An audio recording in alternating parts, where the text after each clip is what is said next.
अभी मुझसे पहले बाकी वक्ताओं ने अपनी बात कही। चिंता तो होती है, परेशानी होती है, और जिन घटनाओं का जिक्र यहाँ पर हुआ वो निश्चित रूप से बहुत चिंता देने वाली बात है। लेकिन वो क्या सिर्फ आपके लिए चिंता का विषय है?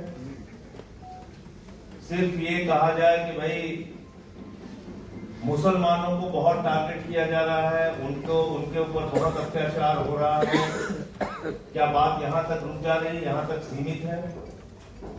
इसका दायरा बहुत बड़ा है। अत्याचार जो हो रहा है उसका दायरा बहुत बड़ा है। और दूसरी बात यह है कि करें क्या? अगर अत्याचार हो रहा है तो उसके खिलाफ लड़ना होगा। निराश होकर चुपचाप बार बार वही बातें कहने से कुछ नहीं। एक ही चीज है, अगर अत्याचार हो रहा है और हमको लग रहा है कि अत्याचार हो रहा है तो उसके खिलाफ लड़ना होगा। सड़क से लेकर सड़क लड़ना होगा। FIR हो गया, मुकदमा हो गया, 50 मुकदमा मेरे ऊपर हुआ। मैं भी जानता हूं कोई भ्रष्टाचार मैंने नहीं किया, वो भी जानते हैं जो जांच कर रहे हैं कि इन्होंने कोई भ्रष्टाचार नहीं किया, उठा के जेल में डाल दिया 183 दिन। क्या करता मैं? आके फिर रोने लगता कि साहब देखो 183 दिन जेल में डाल दिया और हमारा परिवार बड़ा परेशान हुआ, बच्चे बहुत परेशान हुए, माताजी बहुत परेशान हुए, पिताजी बहुत परेशान हुए। अब चलो चुपचाप घर बैठ जाओ, इनके आगे झुक जाओ। जिस दिन निकला उस दिन से फिर इनके खिलाफ बोलना शुरू किया। संसद में भी बोल रहा हूं, सड़क पे भी बोल रहा हूं। तो पहली बात तो यह है कि लड़ना पड़ेगा, ये मन बना लीजिए सब, और मिल के लड़ना पड़ेगा। GN साईं बाबा कौन थे? क्यों उनको 10 साल जेल में रखा गया? सड़ाया गया, उनको मारा गया, मार दिया गया उस एक आदमी को। दिव्यांग होने के बावजूद, शरीर का हिस्सा काम नहीं करता उसके बावजूद उस व्यक्ति को जेल में सड़ाया गया और कोई कानून मदद नहीं कर पाया। बेल मिलने के बावजूद उनको जेल में रखा गया और निकलने के बाद उनकी मौत हो गई।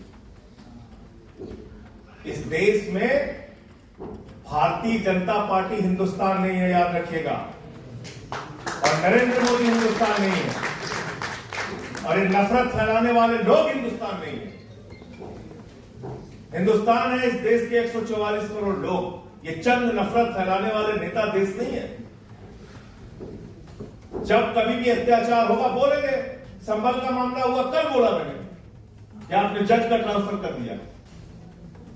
चर्चों पे हमला हुआ, कल मैंने पार्लियामेंट के अंदर बोला कि तुम चर्च के सामने जाकर हनुमान चालीसा पढ़ते हो, मस्जिद के सामने जाकर रामचरितमानस पढ़ते हो। अगर हनुमान चालीसा और रामचरितमानस पढ़ना है तो हनुमान जी के मंदिर में जाइए, राम जी के मंदिर में जाइए और आशीर्वाद लेके आइए। देश के लिए कुछ वहां पे प्रार्थना कीजिए। लेकिन ये देश, अगर हम लोग ये मान लेंगे कि देश के अंदर चंद गुंडागर्दी करने वाले लोग देश हैं, तो वो देश नहीं है। इस देश में वो नौजवान भी है जो कहता है मेरा नाम मोहम्मद दीपक कुमार है। ऐसे लोग हैं। ये बात हमें समझनी पड़ेगी, और इस बात को अगर हम नहीं समझेंगे तो हम गलत दिशा में आगे बढ़ेंगे। वक्फ का बिल आया, उस कमेटी में मैं भी था। जितने भी कमेटी में सामने लोग आए होंगे, माइनॉरिटीज ग्रुप, जितने भी हमारे लोग आए होंगे वक्फ से जुड़े हुए कमेटियों, मुझे अपने आप बताने की जरूरत नहीं कैसे उस लड़ाई पर आदिल साहब भी आए, कैसी लड़ाई लड़ा। पार्लियामेंट में वोट होना हुआ उस समय कैसी लड़ाई लड़े हम लोग। ठीक है, आज संख्या में वो ज्यादा है, डेमोक्रेसी में ये चीजें हैं, कुछ चीजें वो अपनी मनमानी कर रहे हैं। लेकिन मुझे लगता है कि इसका दायरा बहुत बड़ा है। अत्याचार का दायरा बहुत बड़ा है। हमले होते हैं धार्मिक स्थानों पे, मुस्लिमों के धार्मिक स्थानों पे, सिखों के धार्मिक स्थानों पे, चर्चों पे हमले होते हैं। लेकिन मणिकर्णिका घाट भी तोड़ा जाता है, और उसका मामला जब संजय सिंह उठाते हैं तो उस पर भी मेरे खिलाफ FIR हो गया, उस पर भी FIR हुई। दाल मंडी तोड़ा गया, वहां मुसलमानों की संख्या कुछ ज्यादा है, उसके बाद संत रविदास गेट के सामने की सारी दुकान तोड़ दी गई। जो बनारस को जानते होंगे, बनारस के हमारे साहब बैठे हुए हैं, इमाम साहब, पूछिए इनसे। इमाम साहब गलत कह रहा हूं तो मेरा माइक रोक दीजिएगा। 90% हिंदुओं की दुकानें तोड़ तोड़ के जमींदोज कर दी गई। बताइए की गई कि नहीं की गई? सड़क के चौड़ीकरण के नाम पे, काशी कॉरिडोर के नाम पे सैकड़ों मंदिर वहां तोड़े गए। तो इसलिए इनके अत्याचार का दायरा इतना छोटा नहीं है। इनके अत्याचार के दायरे में वो यादव भी आता है जिसकी चोटी काट लेते हैं ये लोग एटा और मैनपुरी के अंदर। इनके अत्याचार के दायरे में पासी समाज का वो बुजुर्ग भी आता है जो काकोरी में 70 साल की उम्र में उसको मंदिर पे पेशाब चटवाई जाती है। इनके अत्याचार के दायरे में वो दलित, वो पिछड़े, वो आदिवासी आते हैं जिनको इंसान मानने को तैयार नहीं।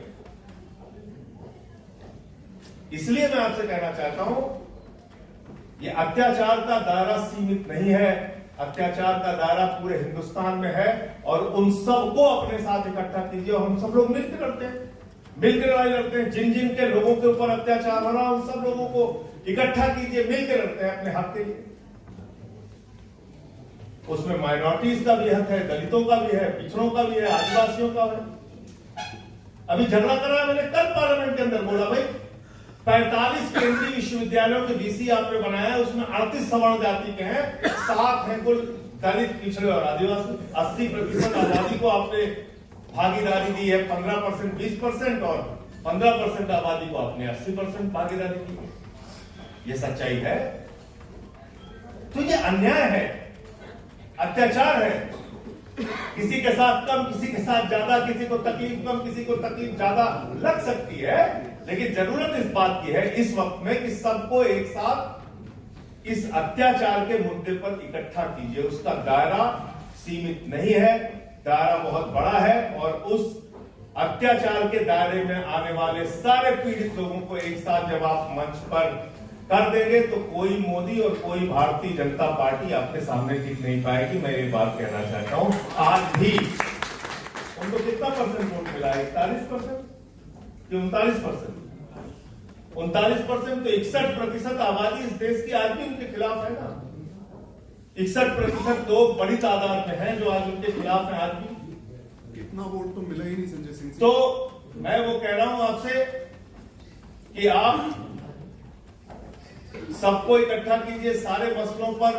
मुखरता से हम लोग बोले, कहीं कुछ किसी के साथ गलत हो रहा है आवाज उठाए। बैठे रामपुर के सांसद, पूछे इनसे, 80 साल की बुजुर्ग महिला पे FIR कर दी SIR के नाम पे, नूरजहां शायद उनका नाम। मैं पहुंचा उनके घर में, उनके दोनों बेटे कुवैत में काम करते हैं और वहां का DM बयान दे रहा है कि इनके दोनों बच्चे कुवैत के नागरिक हैं और कुवैत नागरिकता ही नहीं देता। बताइए आप। तो ये हो रहा है। तो ये तब तक मजहबी नशा बांटिएगा, ये उन्माद वाली हवा बांटिएगा, ये मंदिर, ये मस्जिद, शिवालय की जिद में वतन ही ना होगा तो क्या बांटिएगा। इसलिए सबको मिलकर लड़ना है और अपनी आवाज उठानी है। बहुत बहुत शुक्रिया, बहुत बहुत धन्यवाद। आदित्य साहब का जब भी हुक्म होता है मैं आ जाता हूँ। अभी पार्लियामेंट चल रही है तो इसलिए मैं इजाजत चाहूंगा। बहुत बहुत धन्यवाद।